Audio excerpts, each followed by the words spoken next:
ఆంధ్రప్రదేశ్ ప్రజలు వేసవి తాపానికి అల్లాడిపోతున్నారు. ఇప్పటికే ఉష్ణోగ్రతలు పెరిగి బయటికి రావాలంటేనే జంకుతున్నారు. ఒకవైపు ఎండ తాకిడి, మరోవైపు వేడిగాలులతో చిన్నారులు, వృద్ధులకు ఇబ్బందులు ఎదురవుతున్నాయి. ఇక నేటి నుంచి ఉష్ణోగ్రతలు మరింత పెరిగే అవకాశం ఉందని వాతావరణ శాఖ వెల్లడించింది. 38 మండలాల్లో వడగాల్పులు వీచే అవకాశం ఉందంటూ అలర్ట్ జారీ చేసింది.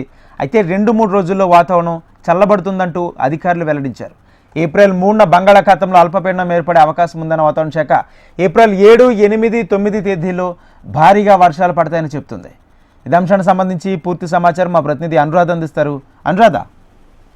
రాజేంద్ర, వాతావరణ శాఖ ప్రస్తుతం ఏపీ ప్రజలకి ఒక చల్లని కబురు చెప్పిందనే చెప్పాలి. ఇప్పటిదాకా కూడా రాష్ట్ర వ్యాప్తంగా కూడా దాదాపుగా 40 డిగ్రీలు పైబడి ఉష్ణోగ్రతలు నమోదవుతూ ఎండలు మండిపోతున్న సమయంలో 3 రోజుల తర్వాత అంటే ఏప్రిల్ 3వ తేదీ తర్వాత బంగాళాఖాతంలో ఒక అల్పపీడనం ఏర్పడే అవకాశం ఉంది. అది కనుక బలపడితే కనుక 7, 8, 9 తేదీల్లో రాష్ట్ర వ్యాప్తంగా వర్షాలు కురిసే అవకాశం ఉంది. కొన్ని చోట్ల భారీ వర్షాలు కూడా కురుస్తాయని వాతావరణ శాఖ అంచనాలు వేస్తుంది. అయితే ఈ 3 రోజుల పాటు మాత్రం కొంచెం అప్రమత్తంగా ఉండాల్సిన అవసరం ఉంది. ఎందుకనంటే వేడి గాలుల తీవ్రత కొనసాగే అవకాశం ఉంది. కాబట్టి 3వ తేదీ వరకు కూడా వృద్ధులు, ఎవరైతే దీర్ఘకాలిక అనారోగ్య సమస్యలతో బాధపడేవారు, అలాగే చిన్నపిల్లలు, వీళ్ళందరూ కూడా జాగ్రత్తలు తీసుకోవాల్సిన అవసరం ఉంది. ఎండ వేళల్లో అంటే ఉదయం 10 గంటల నుంచి సాయంత్రం 4 గంటల లోపు అత్యవసరం అయితే తప్పితే బయటకు వెళ్ళవద్దు అన్నది కూడా వాతావరణ శాఖ నిపుణులు అలాగే వైద్యులు కూడా తెలియజేస్తున్నారు. ఒకవేళ డిహైడ్రేషన్ ఎవరైనా గురైతే కనుక వెంటనే వాళ్ళు చల్లటి ప్రాంతాలకు వెళ్ళి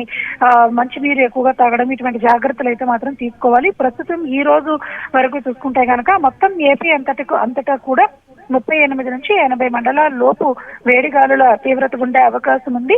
అలాగే తీర ప్రాంతంలో హ్యూమిడిటీ శాతం కూడా ఎక్కువగానే కనిపిస్తూ ఉంది. అంటే కోస్టల్ ఏరియాస్ లో ఉక్కపోత వాతావరణం కూడా ఎక్కువగానే ఉంటుందని వాతావరణ శాఖ అంచనాలు వేస్తున్నారు. ముఖ్యంగా అల్పపీడనాలు ఏర్పడే ముందు ఒక 2 రోజులు 3 రోజులకు ముందు కోస్టల్ ఏరియాస్ లో ఇటువంటి వాతావరణం ఉంటుంది. దీంతో డిహైడ్రేషన్ కి ఎక్కువగా గురయ్యే అవకాశం ఉంటుంది తీర ప్రాంతాల ప్రజలు. కాబట్టి వాళ్ళంతా కూడా అప్రమత్తంగా ఉండాలి. అయితే మొత్తానికి చూసుకుంటే కనుక ఏప్రిల్ మొదటి వారంలో భారీ నుంచి అతి భారీ వర్షాలు కొన్ని చోట్ల, సాధారణమైన వర్షాలు కొన్ని చోట్ల కురిసే అవకాశం ఉంది. కాబట్టి వాతావరణం కాస్త చల్లబడే అవకాశం అయితే మాత్రం కనిపిస్తుంది. రాజేంద్ర.